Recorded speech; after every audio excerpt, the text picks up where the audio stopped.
If DNS is not resolved on your Linux machine, however, you can ping the IP address. Let's resolve it. Whenever you see a temporary failure in name resolution, your DNS is broken. That's why you are unable to ping the website, but you are able to ping the IP address. Now let's fix it. With sudo, you need to open the file etc resolv.conf.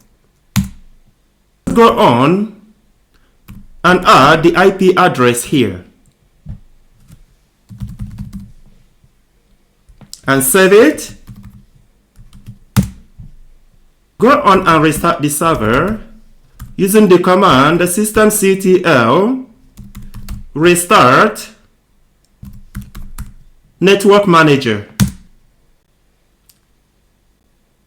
Now try and ping the address again.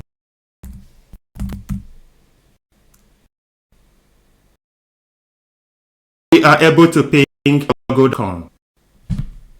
You can also ping the IP address.